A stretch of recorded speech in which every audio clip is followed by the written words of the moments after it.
How would you describe what you do if you meet someone for the first time? Wow. Well, what the school does is I bring people out for a week at a time and teach horsemanship. The basic fundamentals of working with horses and understanding horses. But that is more of a springboard for life. We started out with a YouTube channel where I was just wanting to give some basic horsemanship tips and some things for young people who are wanting to get into wrangling or cowboying or packing. And it took on a life of its own.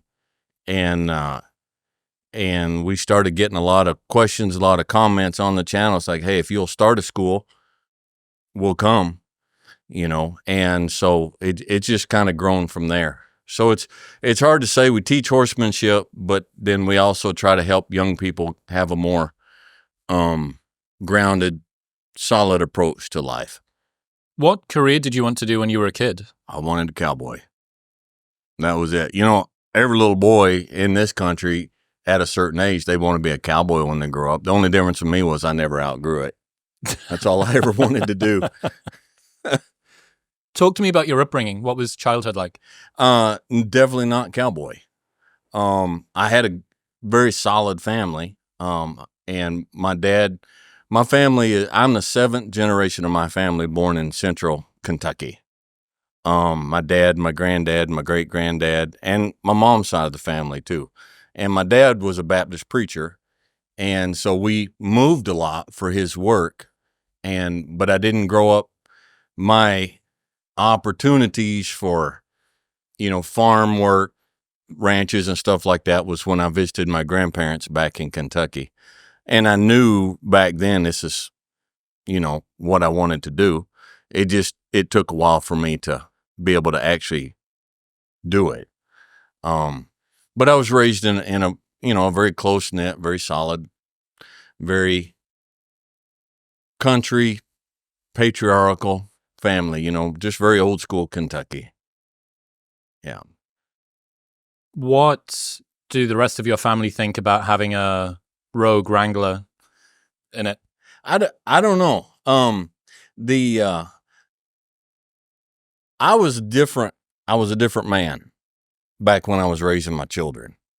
And back as a young man, I was wound really tight. What do you mean when you say that? I had a bad temper and I was under a lot of stress for a lot of years. And so I wasn't the calm, laid back, easygoing fella that, people see today. And so I think, my children are all grown. And I think, in a lot of ways, they're still sitting back trying to compare the old me with the new me that, it's only been about 5 years that I found the place where I could just get some self-control and learn how to chill and get a handle on things, So I think in a lot of ways, my family they're just sitting back watching and trying to justify what they see now with what they knew for so many years. What's the story of your initiation into this life? You into the cowboy life? I was newly married and we had a baby. It was just an infant. And I was working, we were in a little town called Alpine, Tennessee. And there was a Berkline furniture factory there that made recliners. And I was working in the shipping and was not happy. Didn't like the job. What age are you here? Oh, I was 26. And was reading Western Horseman, and there was a ad in the back in the classifieds about an elk hunting lodge in Idaho that was offering you could come out, and if you would work for the summer for free, they would teach you packing.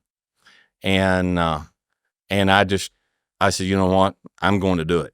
I'm doing it. I'm taking the jump. I'm not spending the rest of my life working in a factory and sitting here and doing this. I'm going to go chase the dream that I've had since I was a child. And so my wife and our infant, she flew to Hawaii to stay with her dad. and I sold everything we had, which wasn't much. And I got a saddle and my gear and took a Greyhound bus to up into Idaho, and then wasn't nobody there to pick me up that was supposed to pick me up. So I hitchhiked from there into Chalice, Idaho. And this was way before cell phones. So I found a payphone and I called the ranch. And the manager of the ranch says, I don't know who you are. I never heard anything about you. The owner is rafting the Colorado River through the Grand Canyon with his girlfriend, and he never told me you were coming. And but he came and picked me up, and I stayed on there for the summer and I learned a bunch. And then I left there and hitchhiked from Chalice, Idaho to Cody, Wyoming. And when I got to Cody, I had like $9. And so I found a campground where they'd let me pitch my little one-man pup tent. It's $6 a night. I remember it. And I stayed at that one because they had a shower house. And I'm like, I'm not going to become a scrubby homeless person, you know. So I stayed there and I just started calling every ranch, every dude ranch, every outfit, every day, calling. I ran out of money, and the lady who owned that campground there, she told me, she said, my dad needs somebody to haul hay. So I went and helped him, and he paid me $15 for hauling hay like this. Came back another night, stay, another supper. Next day, she said, if you'll police the campground for cigarette butts, I'll give you a bowl of soup and a sandwich and another night stay. So I did. And then the next day, one of the outfits called me back, came in, sat down and interviewed, and I threw my bedroll and everything into the back of their truck and went out and went to work. And you're doing all of this with a infant. No, but they're in Hawaii. They're in but Hawaii. You're still a part of this system now. So you're away from your wife. You're away from your first child. For several months, yeah. I don't recommend it. Was that difficult? In a way it was. In another way, it wasn't as difficult as it should have been. Mm-hmm. Well, you've got this tension, right? You've got this tension between slowly moving toward a dream that you've had for a long time, this career aspiration, this fulfillment of a life purpose, and then also the desire to be a good father, a good husband. But you're making these sacrifices in order to create the future. It's a complex situation. My wife, and we're still married today, it's 34 years in March. Congratulations. Okay? Thank you. But I'm 6 years older than she is, and we're totally different. And I had been on my own for a long time when we got married. And as happens in marriage, you know, we'd hit that 2-year mark and the luster was gone. We weren't getting along very well, you know, so I don't think she was heartbroken at the separation for a while, you know, any more than I was. And so after I got settled, I had worked for the summer there. And then I wound up with another outfit. And after I got settled, I flew her and the baby out. And we'd had enough time apart for all the turmoil and the bubbling to settle down. And then we could start working on it again. So it was, in one sense, it was difficult.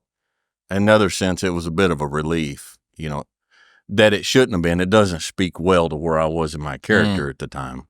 But yeah. Maybe that 6-month break has enabled a 35-year marriage. Right. You need though. My wife has come I've traveled all over the world, and I've always been a very restless fella. And there's been times where my wife has come to me and sat down and said, honey, I love you, but you got to go. Go hunting, go visit a buddy, go do something, but you can't sit around and drive me crazy all day. So, you know, she knows, and she's been very supportive over the years. What was the mindset shift? I'm interested to learn about old Dewayne and new Dewayne and where that calming trajectory, why that happened, what instigated it. Well, I'll just say I came to a place in life where I just didn't like me anymore.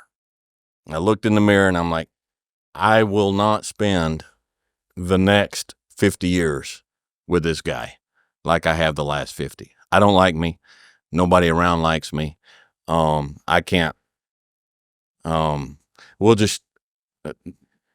Catalyst just came about, and I'm like, I can't do this anymore. I had had a small heart attack, and I knew it was a heart attack, and I was at the point, I'm not kidding, I lay there in bed, and I felt it come on, and I'm like, I think I'm having a heart attack. Good. I don't have to fight this anymore. I'm not going to wake my wife up. I went to sleep. You were in bed next to your wife having a heart attack. Yeah. And I went to sleep. I woke up next morning. I'm like, dang it. I'm still here. And so, and I didn't tell her. And I went to the doctor. I had further heart problems and other problems. And I finally went to the doctor, and they did an EKG, and they're like, yeah, you had a heart situation back on this. And it was just kind of, it's like, I can't continue to live like this, you know. And my kids didn't like me. I wasn't abusive, you know, I was never, but I wasn't a very nice person. And I was just very on edge, very angry, and so I had to make some decisions. What's making me like this? I need to get it out of my life. And there were people, including family, that I'm like, nope, y'all are gone. I stopped watching the news. I'm like, nope, y'all are gone. You know, started changing my diet, started spending a lot of time out on the front porch, just smoking cigars, letting the world go by. And slowly over time, you know, got a handle on stuff. And went back to reading. You know, when I was a kid, I read heavily, you know, and went back to reading poetry and Marcus Aurelius and stuff, and just kind of got some of my perspective back. I think that's a hopeful message for young men that find themselves being angry and not in a place where they want to be.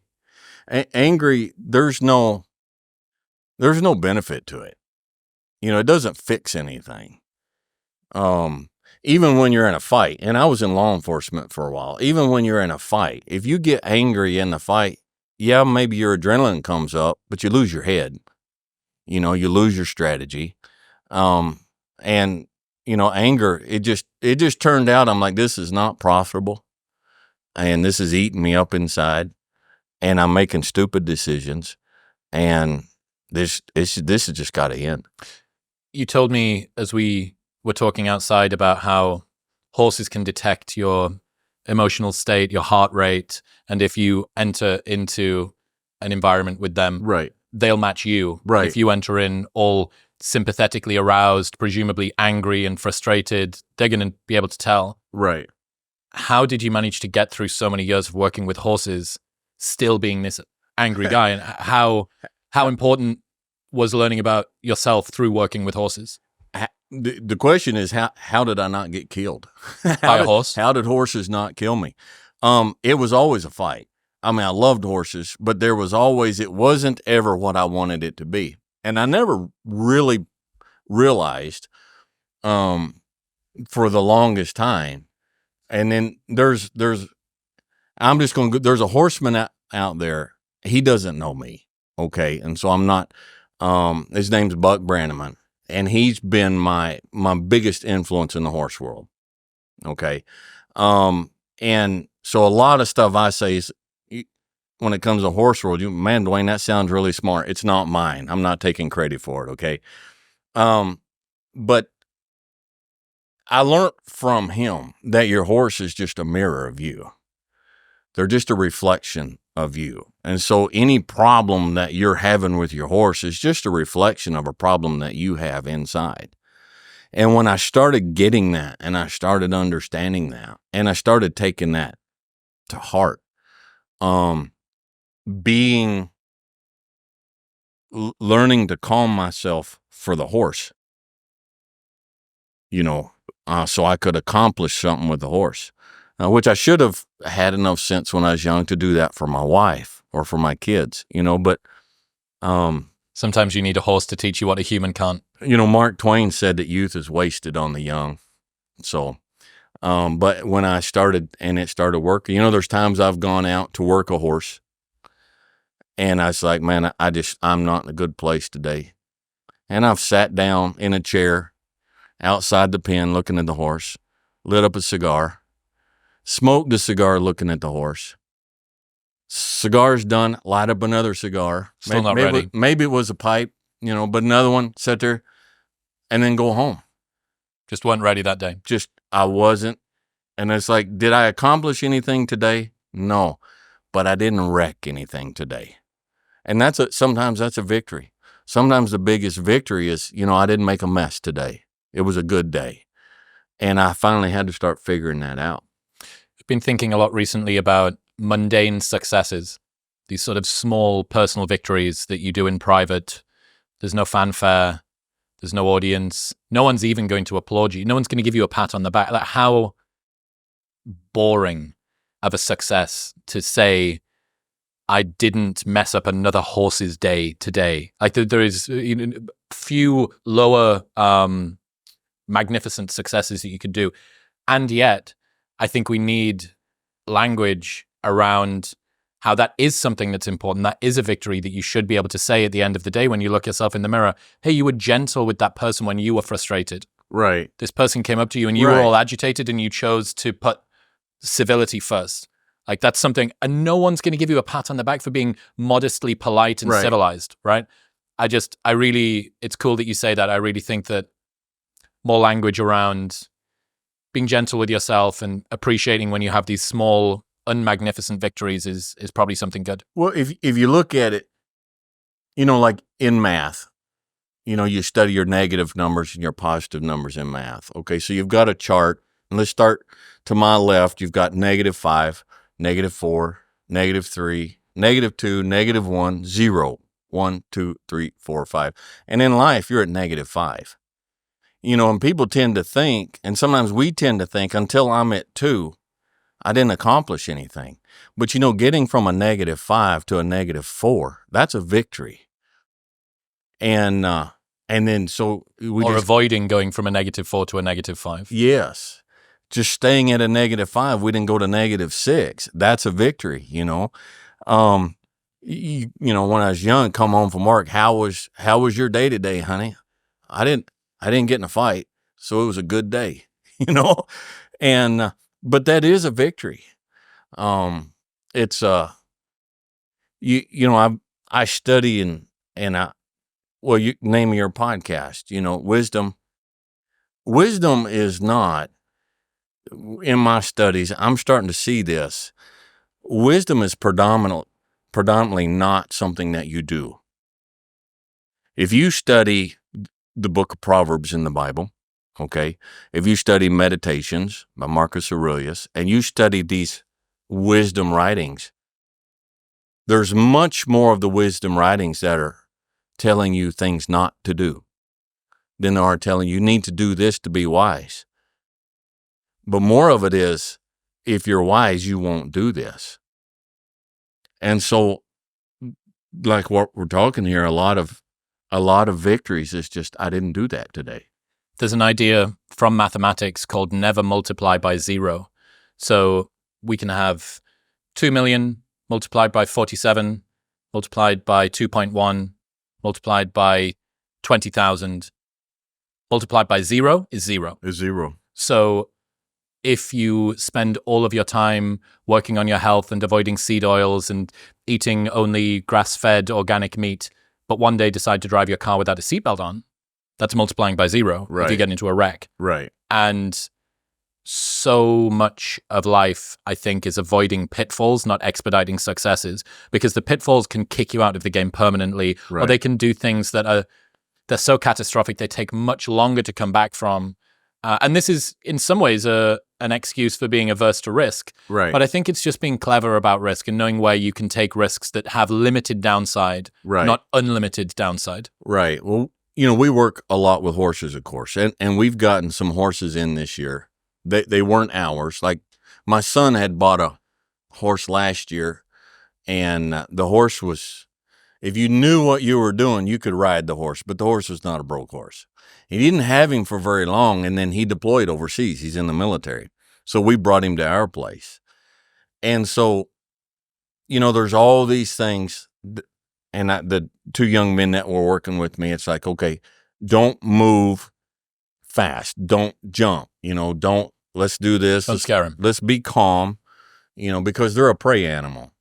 So there's all this stuff that we work with, and And so the young man that rode, he went out and rode him, and he didn't do anything but it was just, he reached in his saddlebag and pulled out one of these water bottles, and it crinkled, and that horse, he just jumped out of his skin. I mean, he didn't turn into a wreck, but it was just like, you spend all of this time moving easy around the horse, working with them real easy and slow, so the saddle, cinching them up nice and slow, cinching them by threes, and moving all nice and easy. And then just one thing, crinkling a water bottle, and you just multiplied by 0. Over the span of about a year, I tried pretty much every green strength that I could to work out which one was best, and I came across AG1, and I've stuck with it for 3 years because it is the best. It's the most comprehensive, highly tested, and rigorously formulated. 1 scoop of AG1 contains 75 vitamins, minerals, and whole food sourced ingredients, including a multivitamin, pre- and probiotic, green superfood blend, and more, that all work together to fill the nutritional gaps in your diet. It increases energy and focus and helps with your digestion. Best of all, there is a 90-day money-back guarantee. So you might not be sure. You might think that this is a big commitment, but no, it isn't, because you can buy it and try it every single day for 3 months. And if you don't like it, just give you your money back. Right now, AG1 is running a special Black Friday offer for all of November. You get a year's free supply, vitamin D3, K2, 5 free AG1 travel packs, plus a free bonus gift. Just go to the link in the description below, or head to drinkag1.com/modern wisdom. That's drinkag1.com/modern wisdom. What have you learned about humans from working with horses? Humans don't know how to communicate. Communication is our biggest weakness. That's not like the number, but that's something that lately this has been just really hammered home to me, working with horses and working with humans. And communication is a much more complex issue than I think many of us give it credit for. So you take a horse and a human, a relationship with a horse and human. All right. For that to work, there has to be communication. Well, we have a couple of problems here. First off, the horse doesn't speak English, and we don't speak horse. All right. But as humans, we insist that the horse comes into our world, but we're too arrogant or too lazy or a combination of both to learn to speak horse. And horse's language is not verbal. It's all movement. It's all body language. It's all this. And so that is a problem. But another problem is us and the horse, we're predator animals. All right. We're predators. All right. We're designed to eat meat. Our eyes are side by side on the front of our face. We see one picture, and we're designed to see what we want and go get it. The horse is a prey animal. They are the animal that everything that eats meat wants to eat. And so they have a complete different instinct. Their instinct is everything wants to eat me. We wake up of a morning and we say, I want to be a trophy husband. That's my goal. I read it. Okay. What do I want to go get today? The horse wakes up and says, I don't want to get eaten today. 2 totally different instincts. All right. So to be able to build a communication with a horse, we have to move into their world and learn to speak, but learn to think how they think. Well, we can say, men and women are the same thing. The women are different from men. They have a different way of thinking. And like I said, my wife, I've been married almost 34 years. And even today, there's things I say, and she absolutely, what she heard is not what I said, And so I have to, and vice versa. So communication, and you cannot have 34 years of relationship with one person if there's no communication. It's interesting, the fact that when you're around a horse, you have this almost like an external barometer or thermometer for you and what's going on. Right. So I mentioned to you that I'd spent a little bit of time with horses recently. So I rode my first horse out here in Texas, and that was fun. And then I went and did equine therapy. So that was caring for a horse and treating its hooves and doing all the rest of this stuff. And I'd honestly, in retrospect, one of the most embarrassing inner situations with this horse. So first off, these things are big. Mm-hmm. You don't realize unless you're around horses just how big they are. And they're kind of scary because there's a lot of them and they're just muscle. So, Right. you know, on stage bodybuilder prep level machine. Right. So anyway, we're getting used to one of these horses and we're brushing her and she's super chill, really, really relaxed. And then they said, okay, so we're going to give you this tool. And this tool is what you can use to clean out their hooves. Right. And this horse will know what's happening when you bring the tool up. But you need to make it feel sufficiently comfortable so that it will raise its foot up for you. You need to be careful about where it puts its foot back down. Yeah. Because I had Crocs on, which was not a good idea. Anyway, so you sort of put your hand firmly, upper hind leg, slide it down, little pinch at the ankle, little pull, do this. So you need to feel relaxed as you walk up to the horse. You need to imagine that the horse is going to do this. You need to make it comfortable for it. It needs to be comfortable with you, so on and so forth. And I remember walking up to the horse and thinking, if this horse doesn't like me, that's a comment on me. Yeah. I really want this horse to like me. Right. And my self-worth had immediately become outsourced to whether or not this horse I met 10 minutes ago was going to lift its hoof up for 5 seconds so that I could move a little bit of dirt out of it. Right. And honestly, that one incident, I'd been calling it horse meditation because I thought, like, it's cute or whatever, but really, how much can I learn about myself from being around a horse? That one incident, I must think about it every week, every couple of weeks. This need to be wanted, this need to be accepted, this outsourcing of my own self-esteem to something else, and this sort of derogation of how I felt about myself. Right. Based on whether or not a horse lifted its foot up or didn't. Right. And thankfully it did. Yeah. But it just really made me think about where do we put our sense of self-worth and the fact that you have this creature who is, as you say, kind of just reflecting you back at you. Right. There's nowhere to hide anymore from the way that you're behaving, especially if you can clamp down the anger or the aggression or the sadness or the whatever, but inside it's still burbling and vibrating. Well, I suspect, I mean, you and I, we only met today, all right? But you strike me as the kind of person that you don't very often approach another man like that. Like, my self-worth is predicated on whether this guy respects me or not, okay? Especially another alpha, okay? That horse is not an alpha, okay? That horse is definitely not an alpha. If you wanted to, you could put that horse on the barbecue for supper that night, and there's nothing he could do about it, okay? So it speaks to me the fact that you predicated your view of your self-worth on whether another creature whose well-being was in your hands liked you or accepted you or not. Does that make sense? It really does. And I've been thinking and talking about this a lot recently. There is a category of people, of which I'm one, who see other people's emotional states as our responsibility. Right. If you're not happy, I'm not happy. Right. And if you're not happy, I have to fix it. Right. And that's noble in some ways, but it's only noble if it's a choice. If you're choosing to do it to help, if it's a compulsion, if you're forced to do it through some sense of obligation or whatever, it's not, even though the outcome may be good, it's not quite as virtuous as it may seem. Well, it becomes unvirtuous when your help of others is about you. I do this because it makes me feel better. I do this because it gives me purpose in life. I do this because you're going to like me more, or you're going to respect me more. That's where it becomes a problem. But it's not a problem if it's just, empathy. And so, yeah, I don't know where I was going with that, but there you go.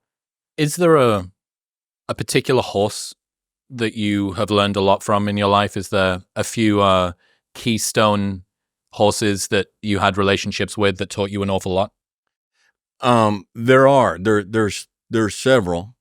So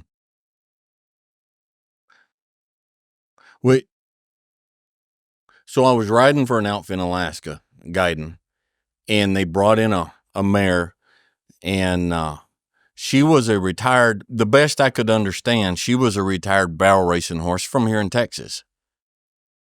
And so when I signed on, they assigned her to me because nobody else, we couldn't put guests on her. None of the other wranglers wanted to ride her because her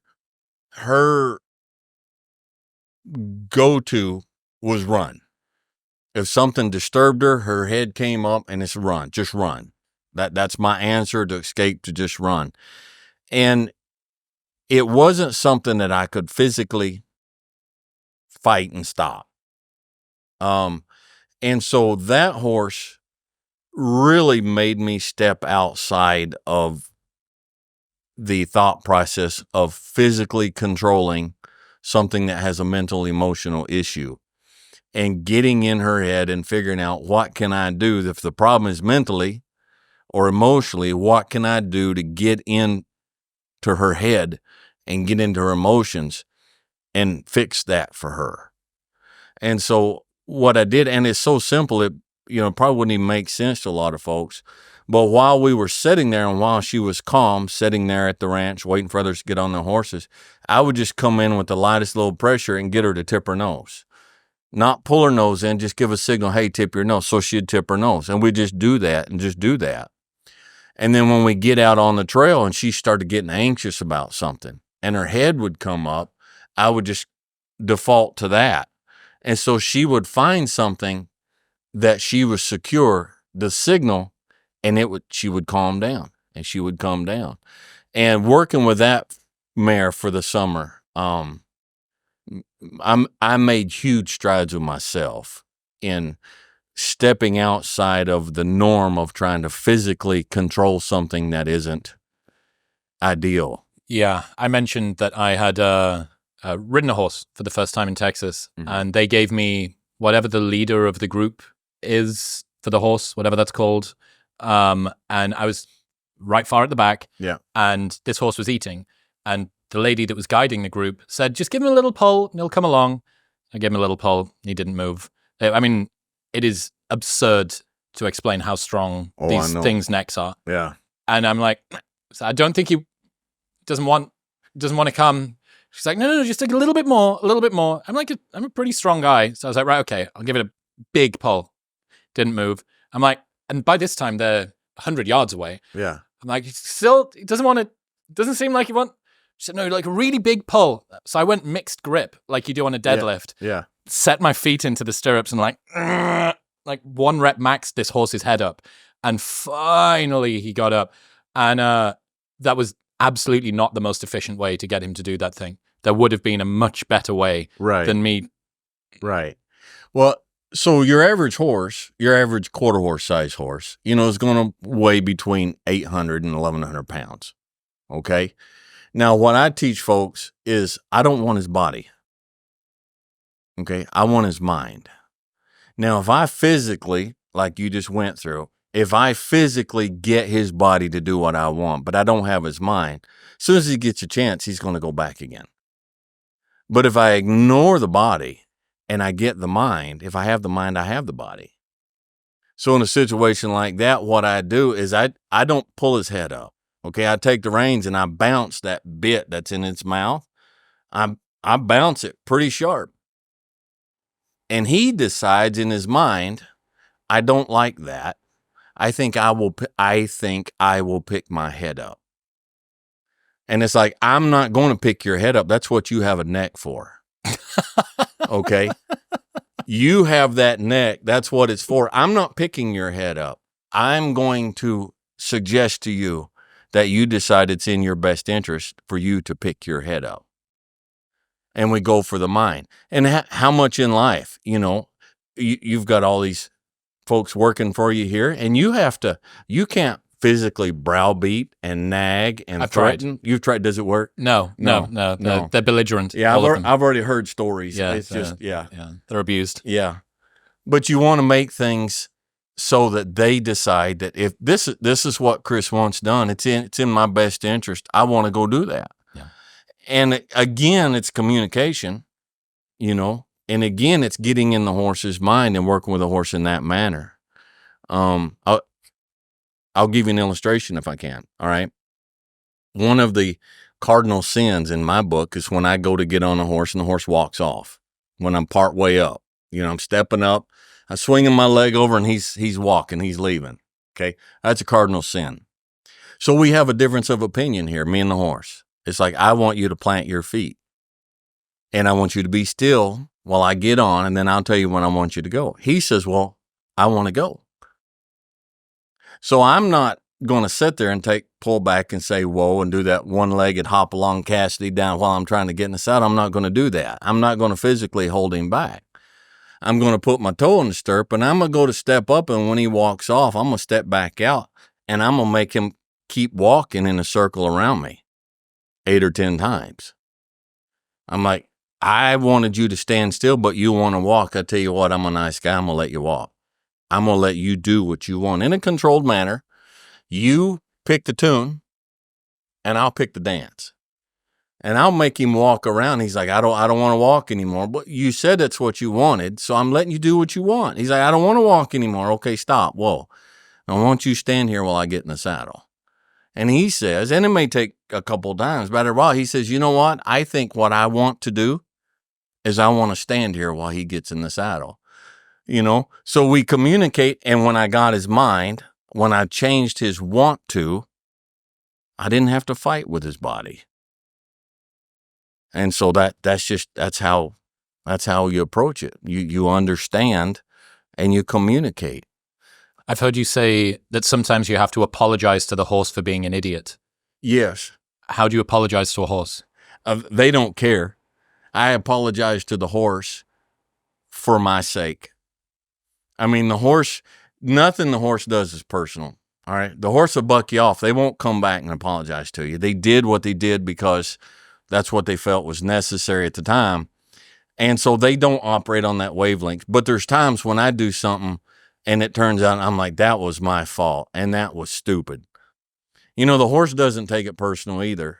And I can apologize to the horse, and the horse, it just isn't in his thing. But I apologize to the horse to humble myself and to bring myself down and to say, look, you need to pay attention, dummy, and not do that again. The horse he doesn't want an apology. He just doesn't want you to do it again. Sounds like you've learned a lot to do with patience and humility through this. Yeah. And part of it is when you're young, you can pick a fight and you can win some of them. And when you're older and you're busted up, I got plates and screws in my neck and I got joints are out of shape and stuff. You're not going to win that fight anyhow, not physically anymore. And so that's where you start saying, you know what, I need to approach this in a better way. Plates and screws in the neck. Mm-hmm. But I've heard you say that not most of those were actually from horsing accidents, but you were in a plane crash, a car crash, and you rolled a motorhome off a hill? I was a passenger off a mountain in Alaska. I need to hear those stories, please. I spent a winter in Fort Yukon, which is above the Arctic Circle in Alaska, staying with a fella. And I had a little 180, a little Cessna 180 bush, I think it was 180. And we were flying out, and it was dead of winter. It was like 30 below zero. And in the back of that plane, we had like a 100-pound propane tank, a transmission out of a van, some spare tires. And so we're flying back south to Fairbanks. And when we landed as we're touching down in Fairbanks, we had a crosswind. And so you kind of tilt the plane as you're landed into that crosswind. And so as we touch down, and I'm sitting up on the co-pilot on the passenger side, I see the landing gear go wrong, the wheel and everything go rolling off across the tundra. And so I reach over and I'm like, hey, is that supposed to? And then that strut came down and hit, and we flipped and ground looped and carried on the runway. With all of this washing machine ingredients all in the back. inside. Ding, ding, ding, ding, ding, ding. There was a transmission out of a half-ton Chevy van and a 100-pound propane bottle. And just flying around. Yeah, it didn't hit us, which is good. But we stood out on that. Of course, I was wearing cowboy boots. So we're standing out on the runway in Fairbanks waiting for FAA to come out. And it's 30 below zero. And and they come out and inspected. Then we picked up the wing, a bunch of us, and pushed the plane off the runways. And then I had to catch 2 more flights that day to get back home. So, yeah. What about the motorhome? Motorhome, I was a passenger in the back, and we were coming down narrow road off the mountain. And the lady that was driving, there were a couple of teenagers in the seat right here, and they were fussing and bickering. And so she turned around to tell them to stop fussing. Hey, y'all stop fussing, and just drove right off. So we went down. I don't know how far down we went, but we slid down and hit and landed up against a bunch of trees down there. No rolling? No, it didn't roll. Okay. No. Yeah. So just life. And then, a lot of been bucked off a lot. Just Bumps a lot and bruises and and fractures and breaks. Landing in places. And so it was accumulation of life. And then I was in the police academy, and we were studying Brazilian Jiu-Jitsu. And I was doing a backwards tactical roll, and something popped in my neck, and I didn't say anything. And so then we went on a big run, and this run was we'd run for about a mile, and then we'd stop and drop and do burpees and bicycles and then jump up and run some more. And by the time we got back to the academy, my heart rate wouldn't go down. And then I had this weird feeling of like an electrical net in my body. And my heart rate would not go down. So finally they put me in the ambulance and took me to the hospital. And I was like that far away from severing my spinal cord. But it was already bad, way worse than I had no idea. And that backwards tactical roll had just brought it to the edge. So maybe an odd blessing in some ways that it warned you, and that didn't occur when you got bucked off a horse. Right. And I don't ride bucking horses anymore. I mean, I say that, you never know. A horse is always a horse is a horse. But after so many years, I can pretty well tell when one is a little hanky. And I'm like, I don't have anything to prove anymore. I'm not riding that horse.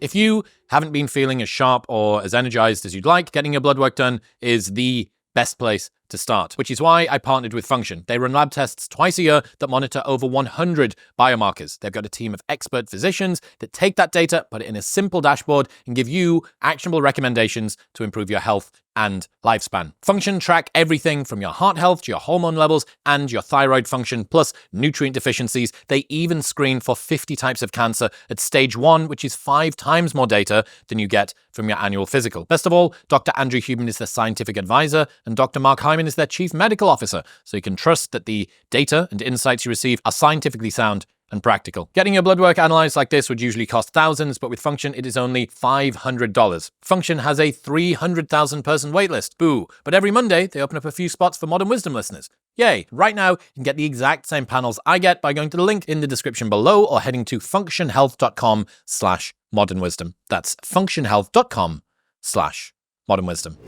You talk a lot about balance, the dangers of being out of balance. Right. Explain that to me.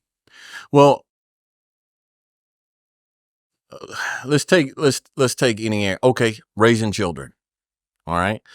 I like to say that raising children is like holding a wet bar of soap.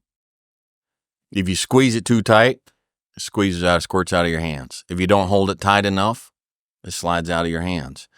Raising children, you got to be balanced. There has to be discipline. We as human beings need discipline in our life, but there has to be love and grace and understanding. And so a lot of children who grow up with issues from being raised, those issues are because their parents are out of balance one way or another. Marriage, you got problems in your marriage, it's usually somebody's out of balance.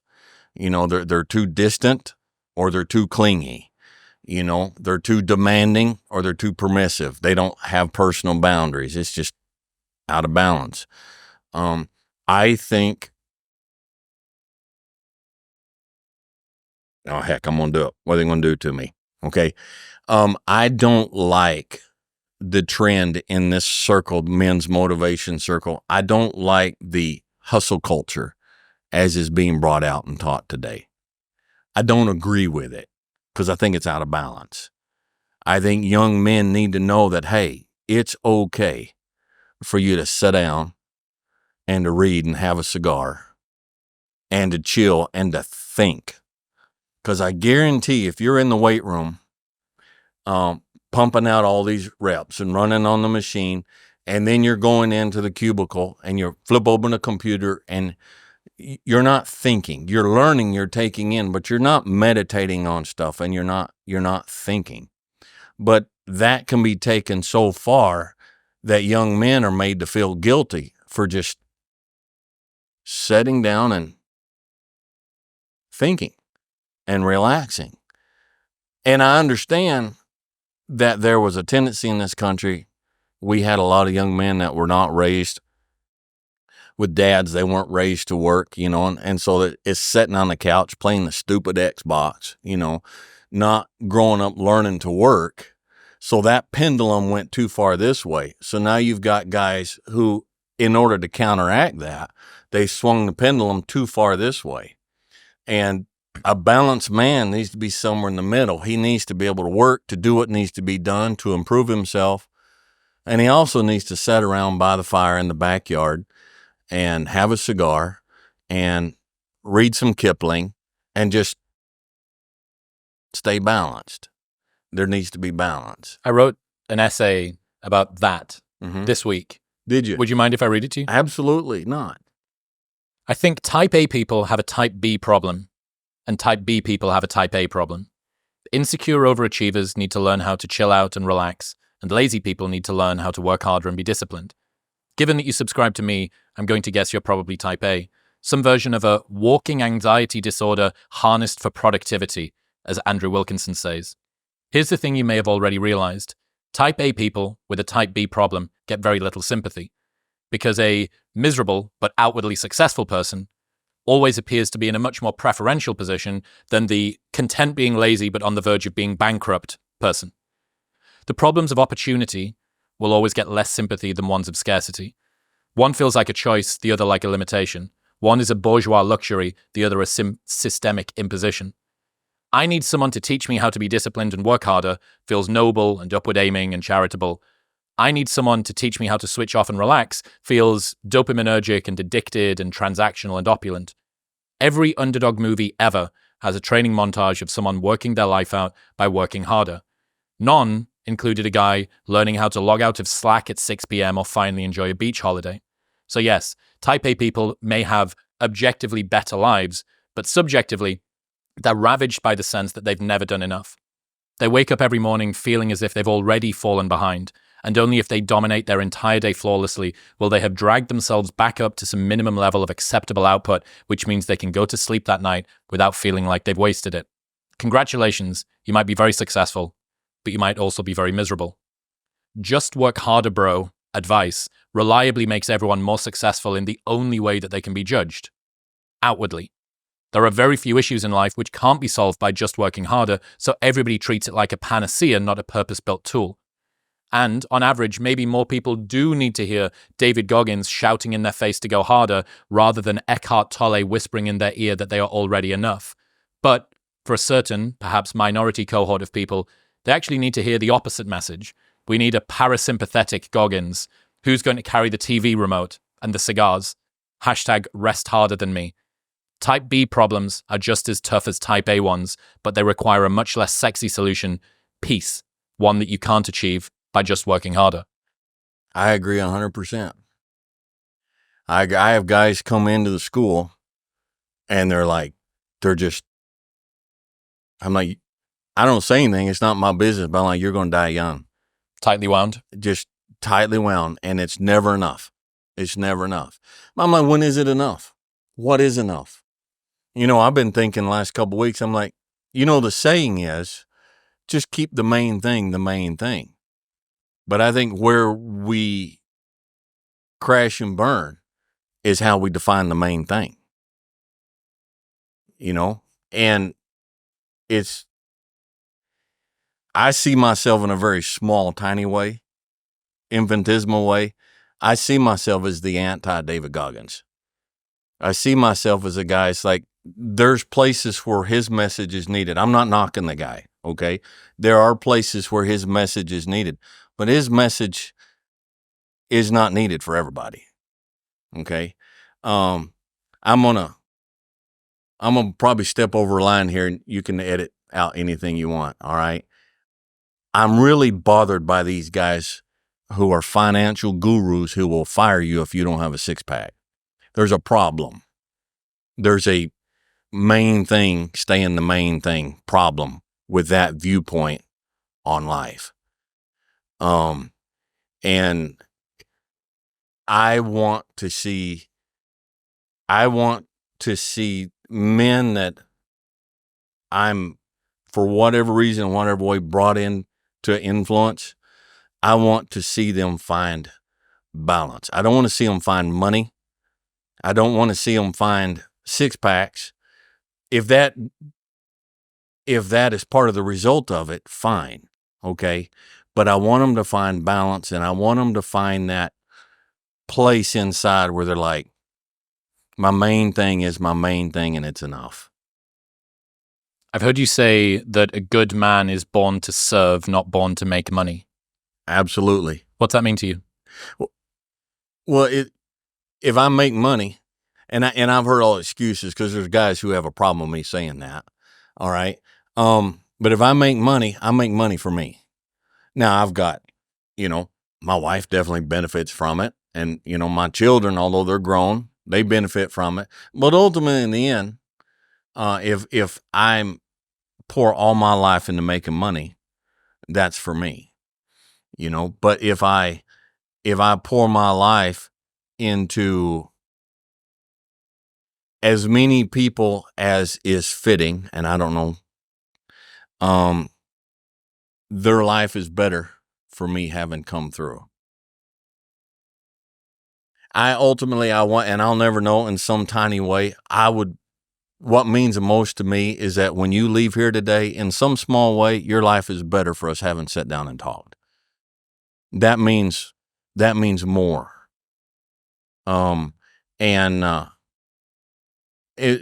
so we're, I think we are. I think a real man is born to serve. And serve means provide for those that are in your sphere of you to provide for. It means to protect. It means to encourage. It means to teach and to train. And sometimes it means to step back and let them hit the wall.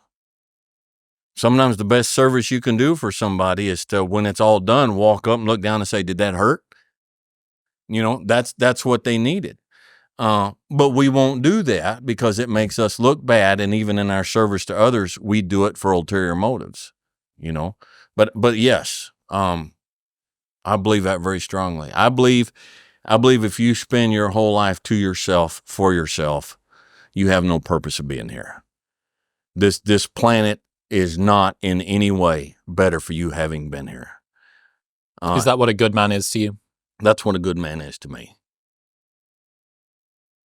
When my wife and I, and we've lived all over, but it's been a thing of ours. When we leave, we try to leave the house in some way better than when we found it. And that's how I approach life.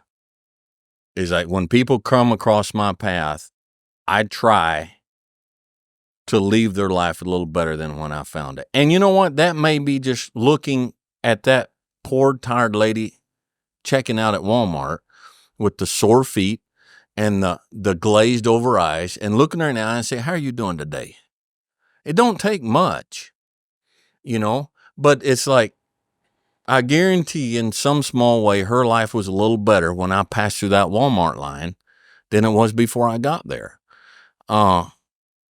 And yeah, I think that's a good man. A good man is a man who can protect and who can provide and who can serve, who can comfort, who can reprimand, who can discipline, whatever's necessary to make the world a little better because he passed through.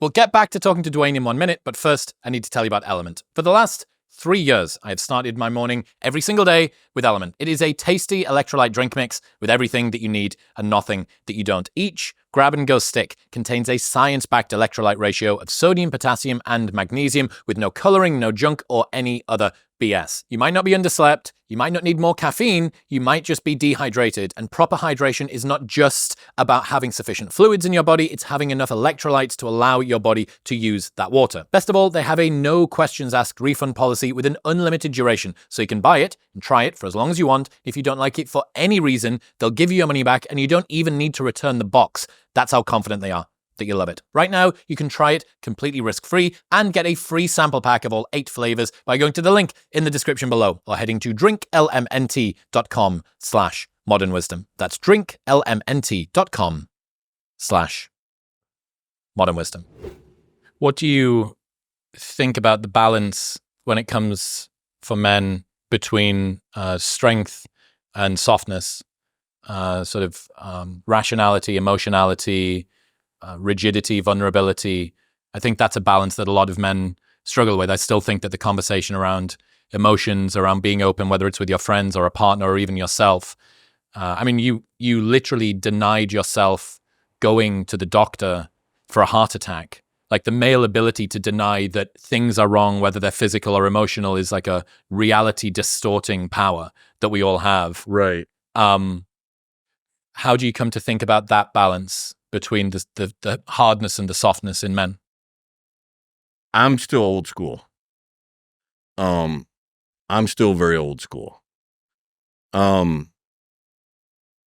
there comes a point where it can be debilitating to those around me. Okay. If I bottle everything up inside so that I get to the point that I am toxic or debilitating to those around me, then I need to get some help. But as long as I'm not, I don't need to add more burden for them to carry. That's just me. Can you be a bit more specific about what that is, how that shows up for you?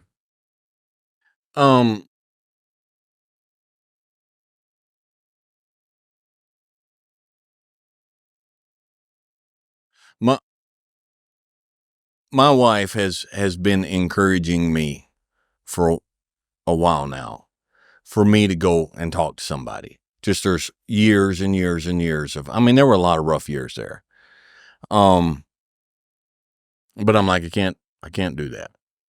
The guy gets paid to sit there and, but it's just not necessary, I'm still old enough and I'm of the school. It's like, just deal with it. Suck it up. I broke 3 ribs one time in a barn, saddling horses, horse threw a fit, took 8 aspirin and got on that horse and did a 4-hour ride because I had a job to do. It's my job. Now, I know, let's go back to balance, okay? I was about to mention that. I understand. I'm with you 100%. But at the same time, your balance and my balance and his balance are different. And so I think a man has to find his own balance. You're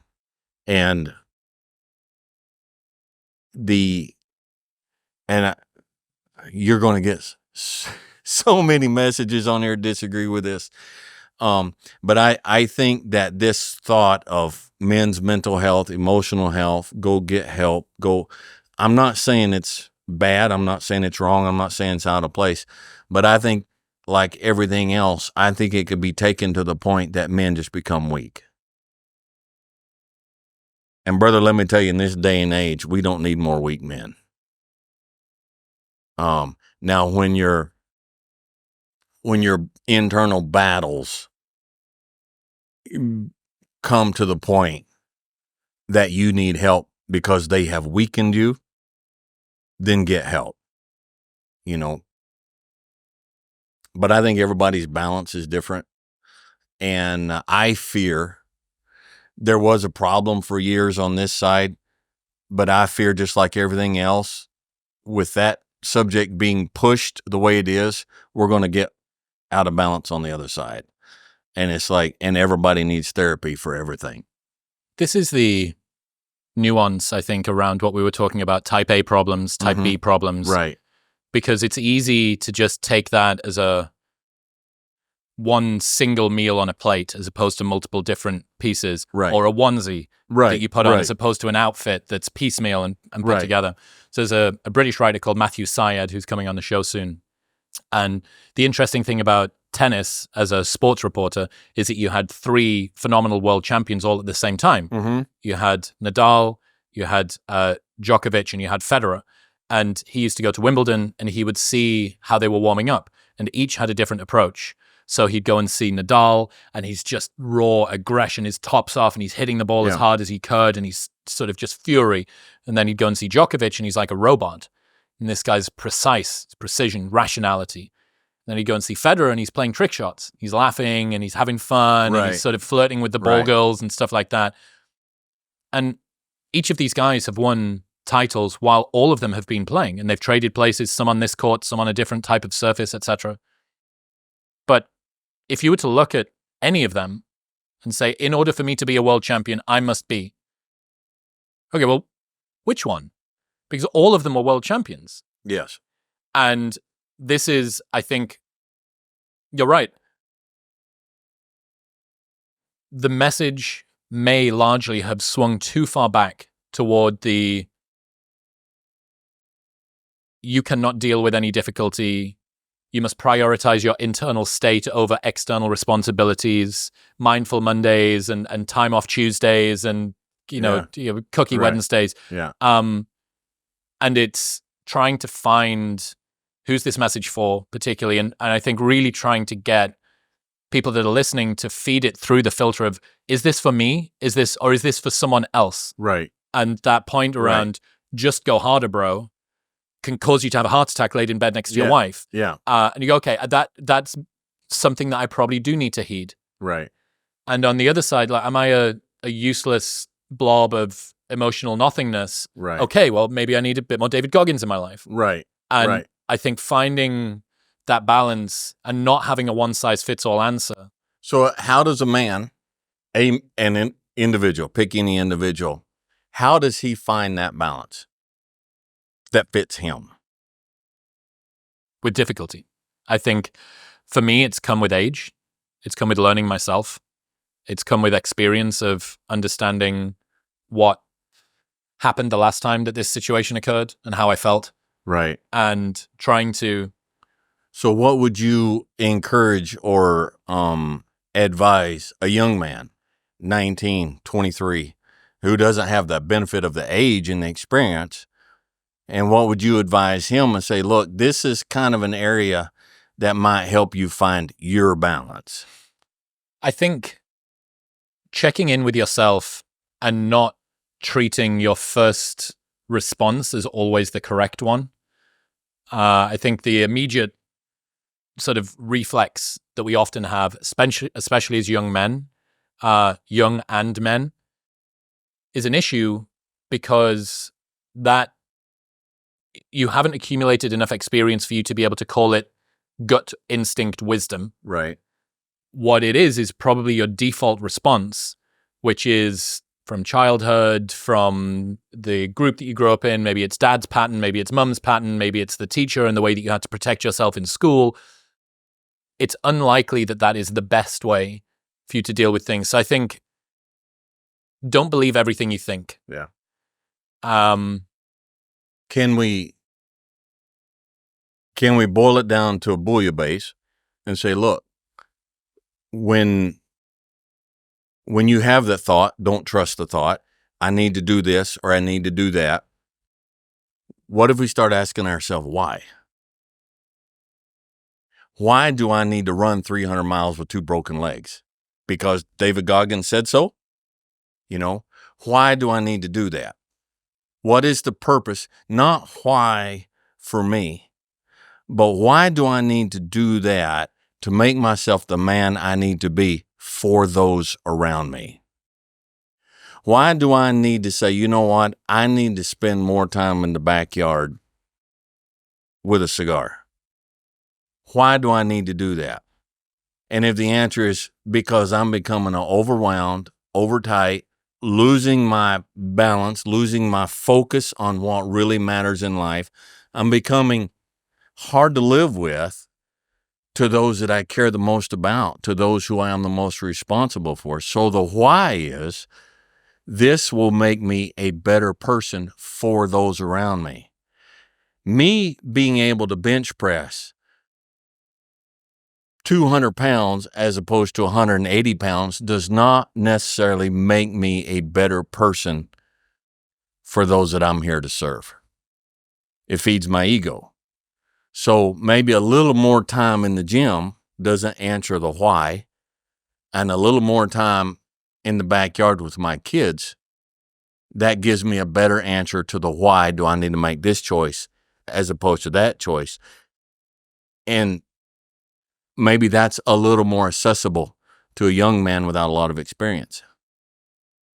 I'm really interested in this blend that you have of real introspection and accepting of your own flaws and faults with the old school mentality of pick up a weight and carry it. Mm-hmm. I think one of the things that men that want to achieve things in their life struggle with a lot is being kinder with themselves when they fall short, even if they tried their best. Right. They did everything that they could. Right. Reality didn't deliver to them the thing that they wanted, Right. the outcome. Right. How have you learned to have a better relationship with yourself, the voice inside of your head, to be kinder if things go badly? You're smiling.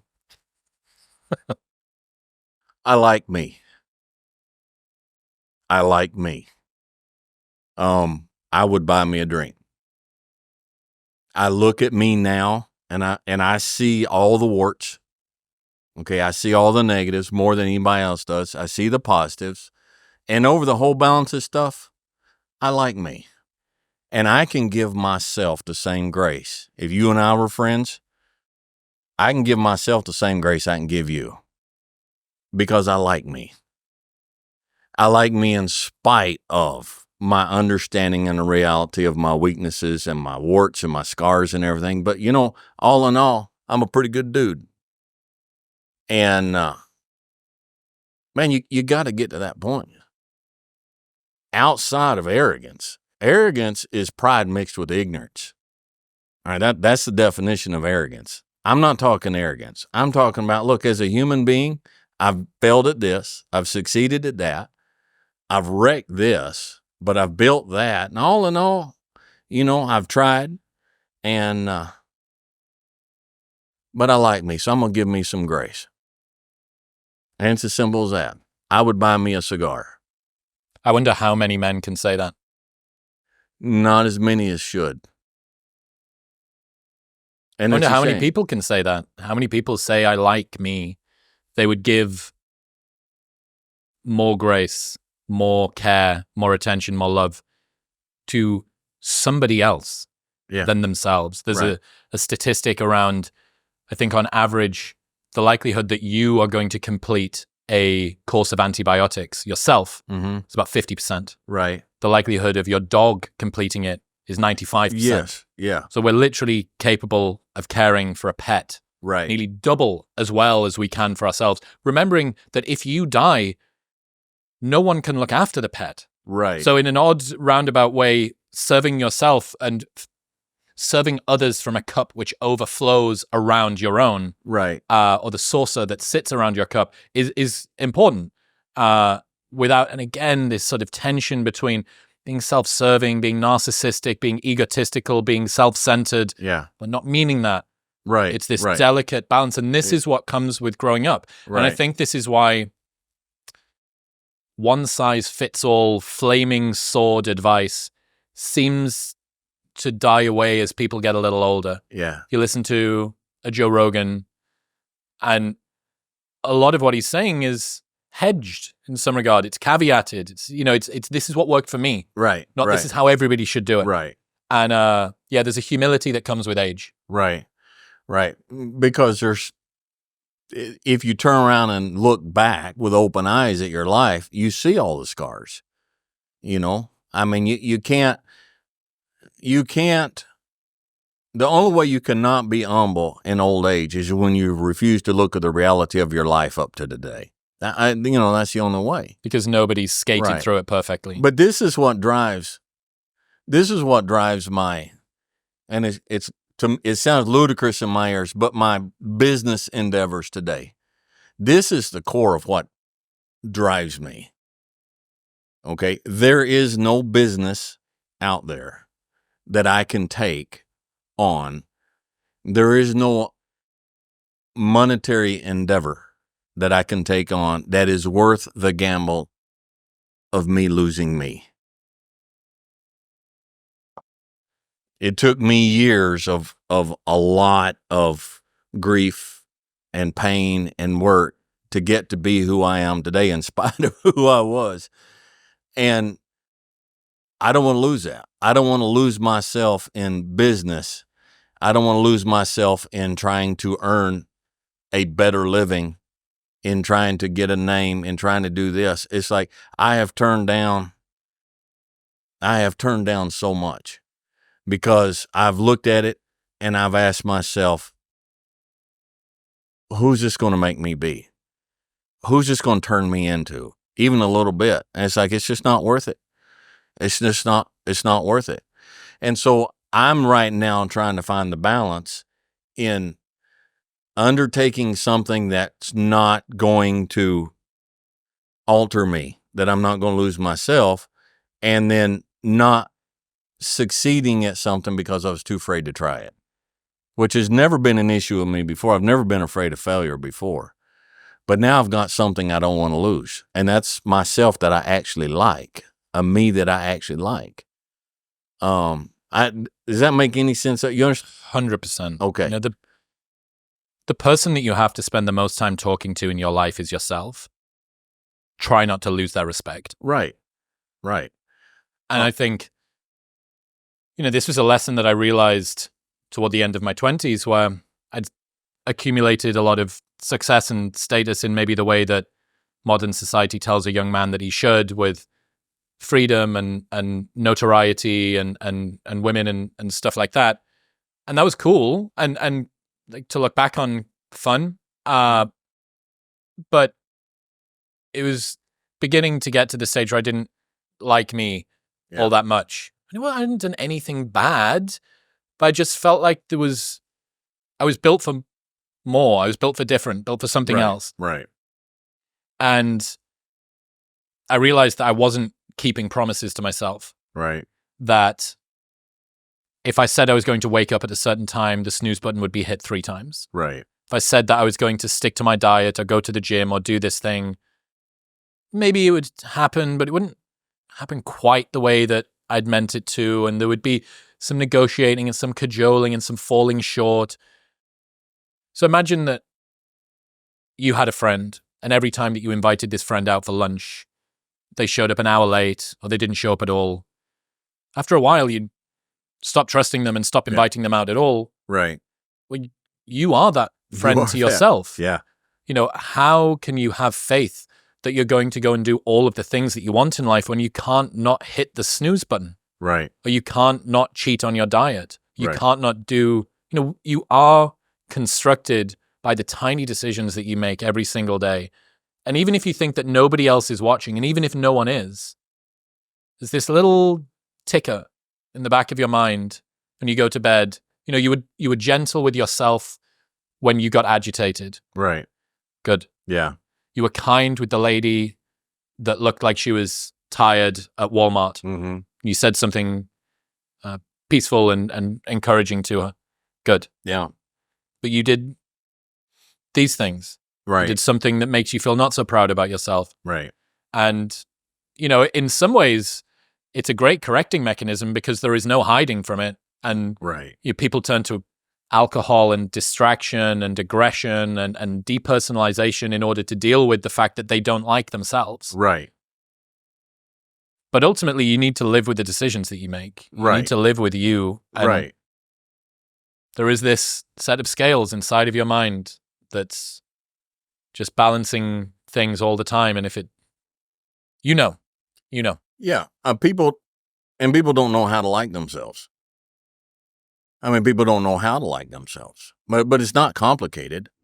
We'll get back to talking to Dewayne in 1 minute, but first, I need to tell you about Nomadic. Traveling should be about the journey, not the chaos of packing, which is why I'm such a massive fan of Nomadic. Look at this sucker. They make the best luggage that I've ever found. And their brand new Method carry-on is engineered to be lighter, stronger, and can hold up to 20% more than other carry-ons. Look at all of this additional room here for activities. That means you can fit an entire week's worth of clothes or more without stressing about space. This is why I'm such a massive fan of Nomadic, because they make the best luggage on the planet, and their products will last you literally a lifetime with their lifetime guarantee. So this is the final carry-on that you will ever need to buy. Plus, you can return or exchange any product within 30 days for any reason, and you can get 20% off by going to the link in the description below or heading to nomadic.com/modernwisdom. That's nomatic.com/modern wisdom. Tell me, how do you like yourself? Find somebody that you like, that you genuinely like, and figure out what it is about them you like. I like that. That's something I like. That person is, they're understanding, they're gentle, they're hardworking, they're honest, they're this. This is what I like about that, and incorporate that stuff into your own life. If that's the stuff you like, then incorporate that stuff into who you are, and then you like yourself. It's not rocket science, because there are things that you like as a person that wouldn't mean anything to me. There are things that you like in another person that wouldn't mean anything to me. There's things that I like in another person just because of how I'm wired, and it wouldn't mean anything to you. All right?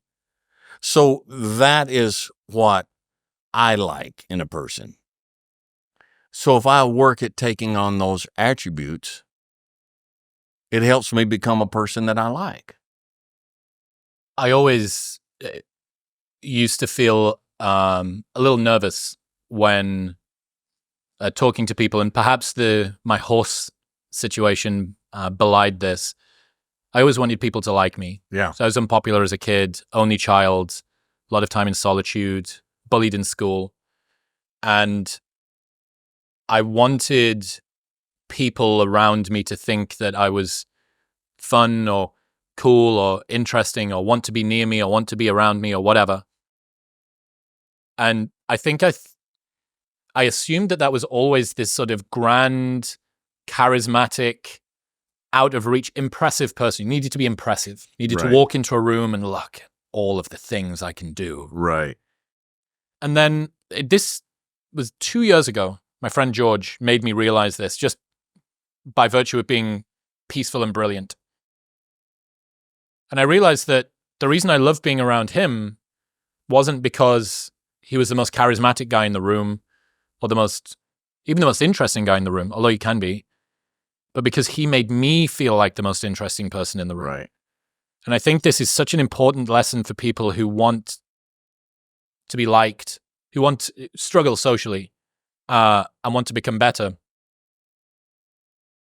People like people that make them feel good. Right. They don't care that much about how impressive the person is. Right. There's this great story, I think it was Winston Churchill's wife who met the two US president candidates, Truman and somebody else. And she said that she sat down at dinner with both of them within the space of about a month of each other. Mm-hmm. Said she left from the first president feeling like he was the smartest man in the world. She left from the second president feeling like she was the smartest woman in the world. Right. Right. And it is significantly easier to make someone else feel interesting than it is to be interesting, to make someone else feel charismatic than it is to be charismatic. It is, but from an individual. And this is where I see things because of all of the particular comments and questions and emails and stuff I get from young men. Okay. You take a young man out there, and everything you just said is 100% correct. I agree with 100%. It's dead on. But there are guys out there that don't have someone like that in their life. Someone who's going to be that person that makes them feel good about themselves. But if we become the person that we like, I have recently come to the place, and this drives people crazy. I think it irritates people. I have come to the place in my life where when I meet somebody and they don't like me, and you can tell, I don't care. And when I meet somebody that they're like, they really like me, it's like, okay, but it doesn't carry much weight either, because I'm going to be leaving. We're not staying. I like me, and it's enough. And so when I meet someone who doesn't like me, or I meet someone who does like me, it doesn't alter my sale. I suppose that's the vicious circle of, if you don't like you, you will continue to outsource your self-worth to the people around you. Yes. Which makes you more desperate and more needy, which inherently makes you less likable. Right. Because people know that you're pliable and malleable and will kind of do whatever you need to do in order to gain their approval. Right. Mercifully, the horse did lift its hoof up, but it's a vicious circle. And I get that. And, I'm a rehabilitating people pleaser in that regard. Right. But this is the fascinating thing, I think, about developing as a person, that the journey that you're on, parts of it will resonate with other people. Right. And they see bits of them in you. Right. They see little bits. I was angry. I'm angry as a young man. Right. I see that in Dwayne. I was never angry. Anger was never my anger was always turned inward, not outward. Right. So for me, it was low mood, it was fear, it was worry, it was concern, tight, closed up. It's never out. Right. Not fighting. I wasn't showing aggression. I wasn't being, So, okay, well, if I'm the angry young guy, like intellectually, philosophically, maybe I can say something that's remotely interesting, but I've got no lived experience that's actually going to help you. Right. Go to you. Right. Right. You're exactly. The black belt master at dealing with that. Right. And that's where picking different bits apart. But I agree. I think, there's been a lot of talk about crisis of masculinity, role models for men in the modern world, the multiplicity of backgrounds that guys are coming from, the unseen fatherlessness epidemic that we had, which has created a vacuum that's required people like you to step in as surrogate patriarchs. Right. What are you hearing from the guys in your audience? What are they often asking? What are they coming to you? What are the problems that they're dealing with mostly? Relationships. Girls. They were not raised. They were not raised with a dad who said, "Hey, this is how you treat a lady." This is how, when girls talk and they say this, what they actually mean is this. And I'm not talking about no means no. But I'm talking about, I don't know. You don't have to get me something to eat when you go get something. I don't want anything. But it's, and so young men these days were never taught by another man how to treat a lady like a lady. And they go into a relationship, girlfriends, marriages, getting all their information from Hollywood. And it's a crash and burn because they don't understand relationships. They don't understand communication. They don't understand the balance between being a man and being a bore, being a buffoon, being a tyrant. They don't know the difference between being, can I call names on here? Absolutely. Okay. Andrew Tate. Okay. Or some little milksop over here. You got the two extremes, and they can't find that place in the middle. The biggest thing by far is relationships. What is your advice from 34 and a bit years of marriage and negotiating with a woman from Venus? What is your advice to young guys on how they can treat a lady better and understand them? Treat her like she's special. I mean, for one thing, my problem with the feminist movement is why in the Sam Hill was something as special and wonderful as a woman want to be equal with a man. Why do you want to bring yourself down to that level? As a Christian, God gave two very special gifts to mankind. The first one was a woman, and the second was Jesus Christ. Okay, you can teach an ape to work construction. You cannot teach an ape to raise human children.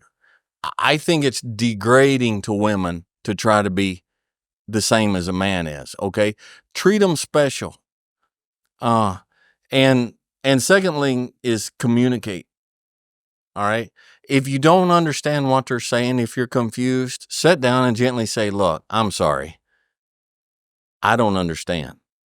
I don't understand what you're feeling. I don't understand, but I'd love to understand if you can help me. And just sit down and communicate. Just listen to them. A lot of times they just want somebody to listen to them. They don't want you to fix it.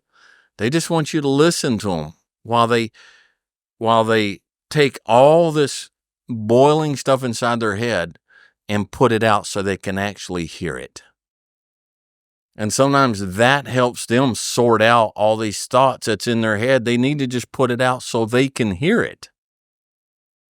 And they don't need you to demean them by saying, okay, I'll fix this. Just listen to them. There's a quote from Timothy Leary that says, women who aspire to be equal with men lack ambition. Yeah, I hadn't heard that, but I agree with it. I'm like, I get up and give you my seat because I think you're special, not because I think you're my equal. A guy comes in, he's 57 years old, he's physically equal to me, I'm not going to get up and give him my seat, all right? So I give you my seat not because I think you're my equal. If you're my equal, you can stand just like I do. I give you my seat because you're special. What about the reverse? What do you wish more women knew about how men operated?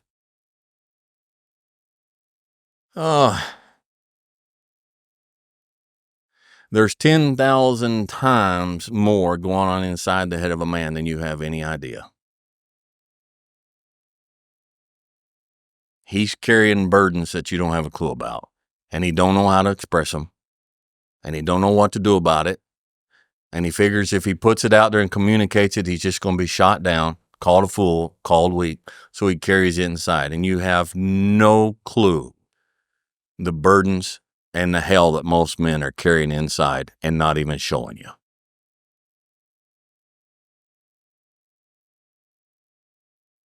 I wish more women understood that. Yeah, it's a strange problem, I think, of the modern discussion around men and why they're struggling.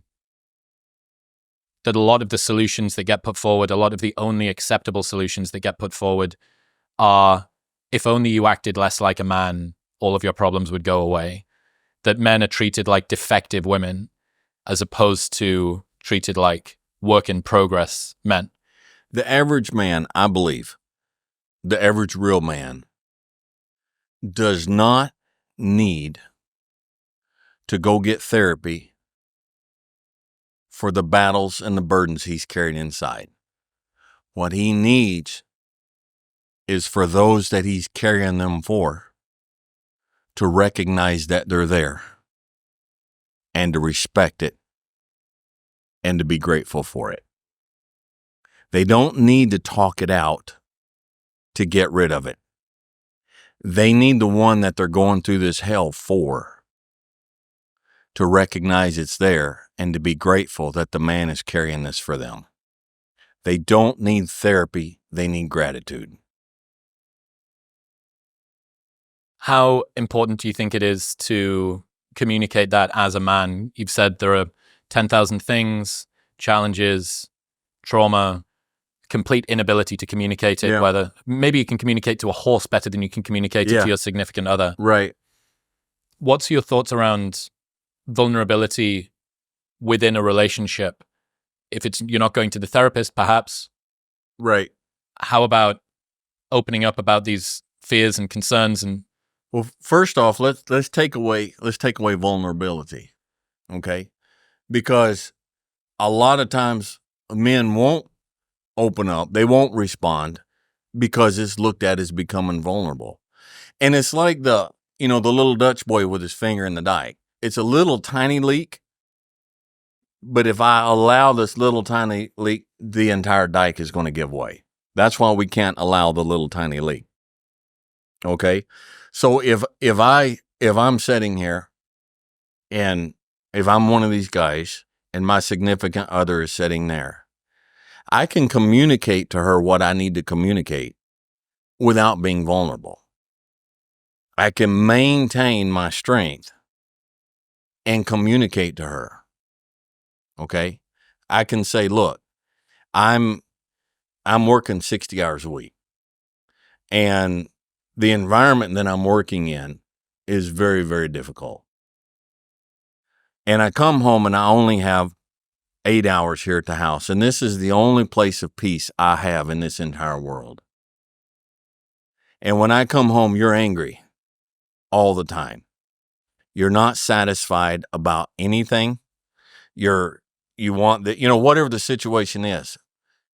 If you're not going to provide for me that little bit of peace, that this is the only place I can get, what are we doing? Now, you're not vulnerable. You're not getting walked on. You're not being a jerk. You're not coming in, throwing stuff down and saying this. You're just communicating the hard reality truth is. The hard reality truth is our relationship at this point has boiled down to this. Now, you have a beautiful house. You never worry about there being grocery money. You have a car. I put the fuel in your car because you let it go to empty all the time. I provide this and this and this. And what I'd like for you is some peace and some understanding. If that's where your situation is.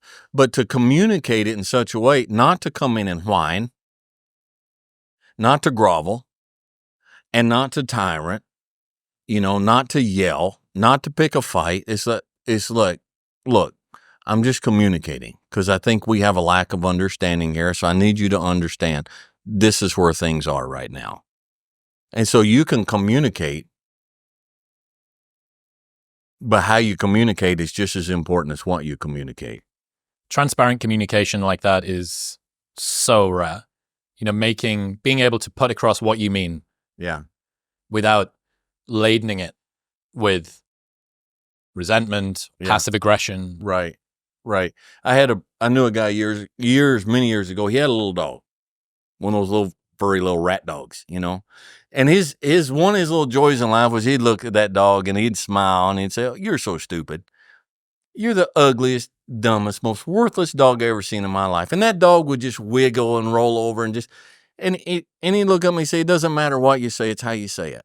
Dog has no idea what I'm saying, but I say it in a loving tone and it's all good. There's a lot of truth to that in communicating with people. We can say things that are not necessarily blatantly offensive, but we can say it in a real belligerent, aggressive tone. And all they hear is the tone. They didn't even hear the words. Medium is the message. That's right. They don't even hear the words. What have you learned about the importance of fatherhood? You got I have 7 children. 7 children. Yeah. What have you learned about the importance of fatherhood?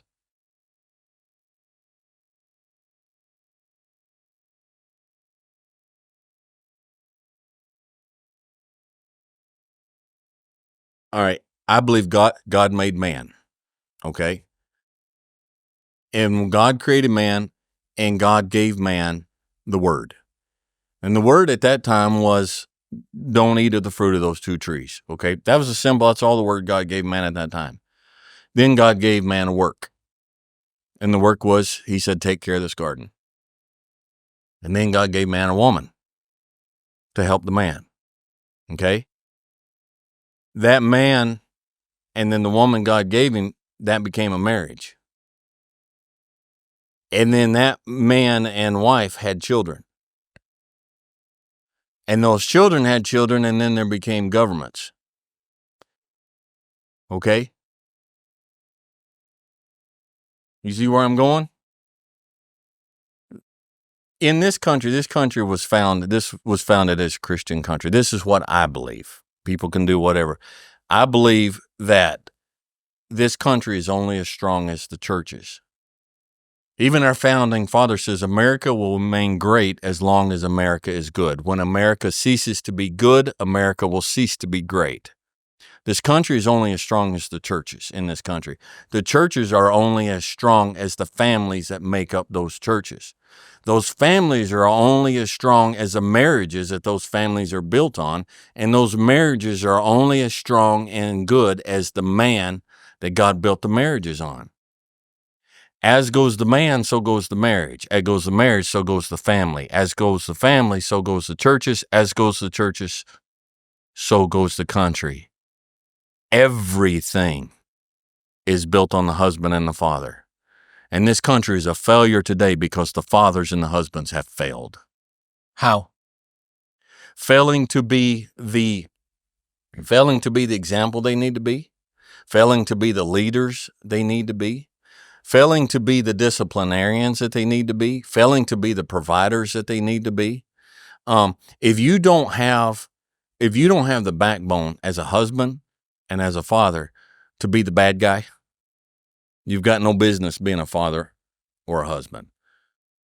There's times when you have to know this is not a good direction for my marriage, for my family, and everybody's going to be mad at me. My wife is going to be mad at me. My kids are going to hate me. But in the long run, this is a very bad direction, and I'm putting my foot down, and we're not doing that. And you become the bad guy. But you do it for the long-term strength and safety of the family. And we've lost that. We've lost that in this country to a very large degree. And so I think, our next generation is going to run the politics, they're going to run the finances, they're going to run the judicial system, everything in this country. And they're going to be the result in a very large degree. And there's going to be those who don't agree with this. But they're going to be the result of whatever their fathers made them or whatever they become because they didn't have a father. And so I think fatherhood is paramount. I think it's paramount for the future of a society. Speaking of doing things that make your family mad at you, I heard that you didn't let your daughters date until they were in their late teens. Is this right? Right. And that you grilled the potential suitors when they started dating them? Every boy had to come to me. Tell me the process. Tell me the story there. Well, they would come, the boys would come, hey, you wanna, and she was taught, you got to go talk to daddy. We don't even talk about this. You go talk to daddy. 2 of my son-in-laws today, for years, they would come, it's like, I'd like to, and they'd come to me and they're like, I'd like to, write your daughter. I'd like to, I'm like, no. Nope. Well, what about this? No. Why not? It's like, look, you're a good kid, but my problem with you is you're a kid. All right, grow up. And 2 of my son-in-laws, there were literally years they kept coming back, and I'm like, no. Let me see what kind of man you're going to become. Okay? My daughter's not marrying a boy, and a lot of boys, they grow up to not be good men, so why let her get into an emotional attachment with a boy who will never grow up? And why am I not protecting her from that heartache in the future? And both of them now are married to my daughters. But there came a point years later, I'm like, okay, I've watched you. All right, you grew up. You can contact my daughter now. How did that go down with the daughters? I don't know. They wouldn't come fuss to me. But I think my daughters appreciated knowing they had a father who was not just looking out for them today, their feelings today, their whatever, but looking out for their entire future and putting them on the right road. I brought a man in my office one time, and I had a desk along the wall. We sat down in front of the desk. He was sitting in front of me. I pulled out the middle drawer in my desk, pulled out a Bowie knife about that long, slammed it on the desk between us. I said, do you have any questions? He said, no, sir. No, sir, I don't have any questions. I said, all right, then. Put it back in the drawer, closed it, and we got up and left. They never had any question. My daughters are married. All my daughters that are married to good men. Good men. And I've told every one of them at the wedding, I pulled every one of them at the wedding aside. I said, if you ever hurt her, they will never find your body. I said, there will be no court. There will be no, what do they call it? You go down and you swear out you can't come in with so many, a protective order. I said, won't be any of that. If you ever hurt her, they won't find your body. She'll be my daughter to the day she dies. And they all know. Everybody knows. It's just like, and I think they appreciate it. And I think, I'm sure they appreciated that on the wedding day. Yeah. oh yeah. Well, I didn't tell them. He may have later, but that's okay. But I think there's a lot of women out there would just say, man, I wish I'd had somebody in my life that had that kind of commitment to my safety and to my future. Why do people think that you were saying that? Is it because you're a tyrant? Is it because you wanted to domineer over your daughter's lives? Or is it because you love them and you want the best for them and you want them to be safe and protected and happy? Just that, because I'm not. Every one of my children, when they got married, you're adults. And I never interfere in their decisions. Never. I never say, you can't go here, you should do that. I never tell their husband, you should get this job, you should do that. We don't interfere in how they raise their children. My children are not raising their children the way I raised them. I never say anything about it. You're an adult. I raised you to be an adult. You're a parent. Those children are your children. I'm not a tyrant at all. But they know from a distance, Zeus is looking from Olympia and he will throw that thunderbolt down if somebody tries. They know that it's like Dad's always there. He's never meddling. He's never in the way. He's never in our affairs. But if he's always there, if we ever need him. What do you think were the most important lessons that you taught your kids? Or what do you hope that your kids learned? Your word. Your word is your bond. Don't lie. Now, I would go to jail for this today, but my kids are grown and gone. We had a deal in the house, and it's like, and I spanked my children. Okay, there it is. There's a set penalty for breaking this rule. If you break the rule, you're going to get that penalty. If you lie about it, the penalty is doubled. So it's like my boys, it's like, you don't hit girls. You don't hit girls. All right. And so, if they haul off and smack, their sister comes in, he hit me. She's crying, there's a red mark on the side of her face. Call them in. It's like, did you hit her? Now, if it's proven that he did hit her, there's going to be like 15 licks. I mean, the penalty was severe. You don't hit women. All right. If he said, no, I didn't hit her. Oh, son, don't do that. No, I didn't hit her. And then two of the other siblings come in and say, he did. We saw it. Well, he got the 15 licks for hitting his sister, but he got 30 licks for lying about it. So he got 45 licks total. It's like lying is the worst thing. Do not lie. Go through life. You be honest. You speak the truth, even to your harm, even to your detriment. You do not lie, and you don't hit women. So don't lie. Don't lie. Your word is a man's most valuable, most important resource is his good name. If a man ain't got a good name, he ain't got nothing. So don't lie. Be respectful. Be respectful to others. Be respectful to your elders. Even if they're not respectable, they still been through life enough. Their position earns them what their behavior won't. You had 7 kids. Mm-hmm. Were you rich? How do you afford 7 kids? A lot of people at the moment have a problem. I can't start a family. I don't have enough money. I don't have the X, Y, and Z. It's one of the most common reasons people have for not starting families yet. No. So during that time, there were years where my income tax return, like for the year, I made $16,000 to $18,000 for the year. I worked hard, worked 2 jobs. We were very frugal. I had a guy ask me one time, I was working, and Actually, I was working. We were living in Temple, Texas, and I was working at used to be Watson Electric. It was an industrial electrical supply, and I was working at the counter. One of the contractors come in. He said, "Dewayne, do you get assistance on the side?" I'm like, "What do you mean?" He said, "Food stamps, welfare, or something." I had 4 kids at the time. I said, "No, man, I don't get anything." He's like, Does your wife work?" I said, "No, my wife is a mother of 4 kids at home." He said, "Then how do you do it?" He said, "I know basically what you're making here. How do you do it?" I said, "Well, it's a very, very difficult, very complex, very mathematical equation." I said, "You sure you want to hear it?" He said, "I want to hear it." I said, "You sure?" He said, "Man, I'm sure. How do you do it?" I said, "We say no. We just say no. No, we're not going out to eat.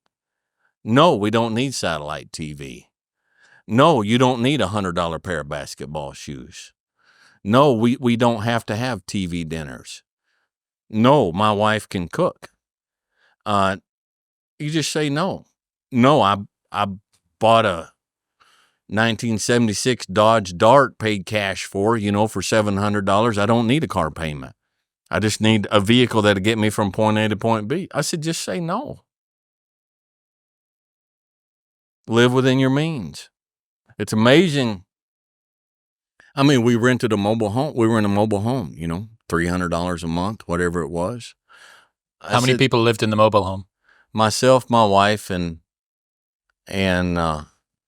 with the 3 children. We had the 3 children at the time. Yeah.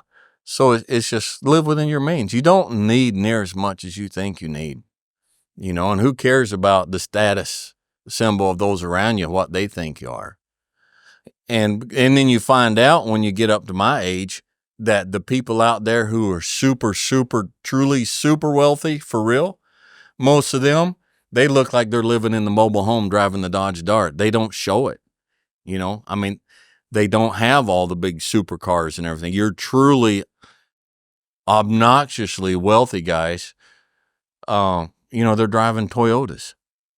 They're driving Hondas. That's what I like about Austin. The richest people drive the shittest cars. Yeah. Yeah. So it's a big circle. And so if you want to get this side of the circle, start over here.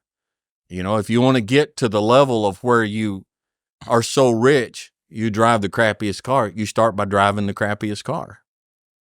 Yeah, I think starting at the end or realizing, what do older people do? What do the people that are a little bit further down the line, how do they dress? What do they spend their time thinking about doing?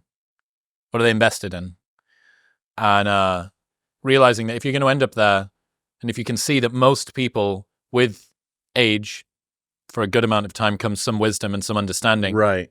You think, well, I can probably take some of that now and bring it down into the present moment and speed run this whole wisdom growing up thing a little bit. Right. How big was Warren Buffett's mansion? He lived in a little 3-bedroom, little brick ranch house, same house he'd been in for decades. He drove a car. He just wore suits. How does Mark Zuckerberg dress? Sweats and a t-shirt, How does, what's his name, Amazon? Look at how he dresses. Bezos. Yeah, Bezos. What are these guys doing? It's like, maybe I should learn something. Speaking of famous people, who are some of the role models that you have looked up to over the years? I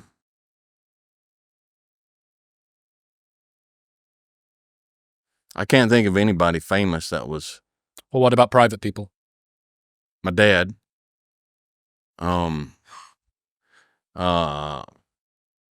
The Cowboy in Kansas I worked with for several years. Really respected him. He was a scratchy fella, but he had his honesty and he really had a big effect. Just some of the folks I've worked with and been around. But my dad was probably my dad and I were not always on the same page about everything, but I have never met a man in my life where I looked at and said, that guy's more honest than my dad. My dad was the most honest man I've ever known in my life. And no one has affected me more in that area than he did. I think when we're talking about leaving the world in a better place than you found it, not doing things that derogate the well-being of the people that are around you that you're supposed to look after and care for. I do think that, if somebody asks the question, who have been the biggest influences, who have been your biggest role models, I think the goal of every father should be for their son to say dad. Dad, yeah. I think that's usually a pretty good indication that you did a good job. It's pretty good. Yeah, it's pretty good. And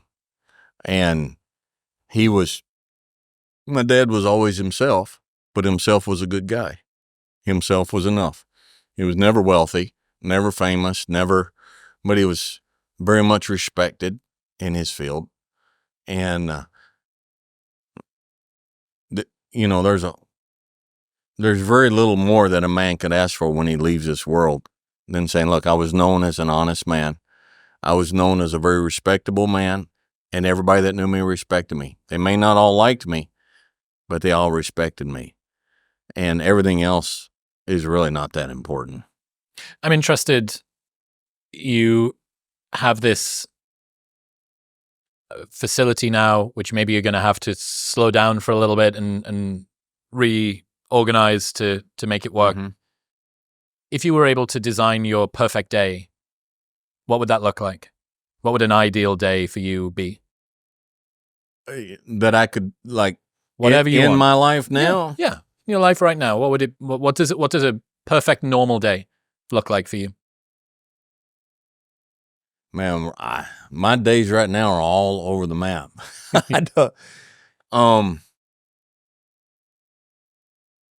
That's a really good question. I don't know if I have an answer for that.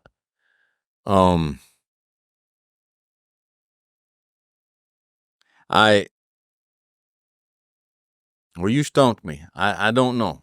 I wonder if that's an indication of how much sort of change and upheaval is going on, inflection and attention and stuff like that for you at the moment.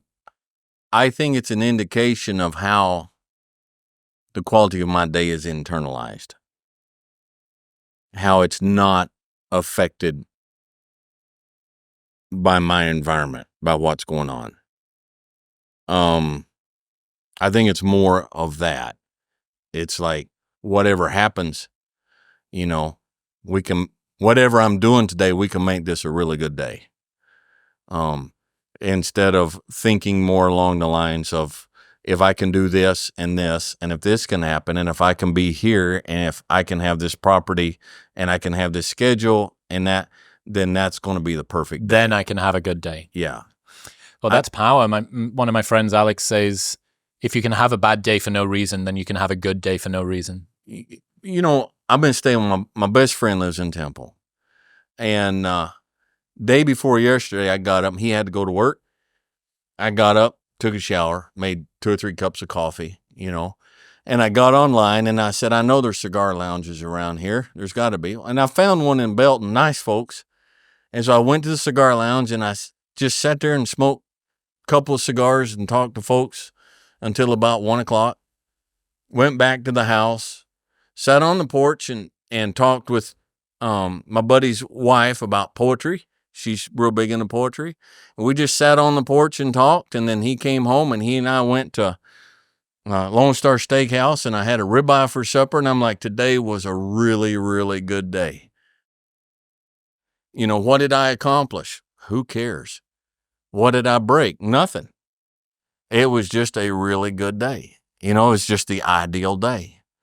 And there's something to be said for getting to that place in your life, that you don't have to architect what a good day is going to be. You make good days. You make good days out of whatever you got, whatever's there. There wasn't a horse anywhere in sight. I didn't go riding, My wife is back home. She wasn't here, but was like, this is where I am. This is what I got. This is what my good day's going to look like. Dewayne Noel, ladies and gentlemen. Dewayne, I love everything that you do. You're fantastic. Everybody needs to check out your YouTube channel. Everyone needs to go and follow the stuff that you're doing online. I I can't believe that you've been hiding away somewhere and now you've sort of right. broken above the surface. I really hope that so many people are going to be blown away by, the things that you talk about. It's very, very impressive. I'm really, really glad that you're doing what you're doing. Well, thank you. I appreciate it. I appreciate you too. It's been an honor you having me here. I'm very thankful. Thank you. How cool is Dewayne? That might be the coolest man that I've ever sat opposite. The second coolest man was Matthew McConaughey. And you can watch an episode with him right here. Go on.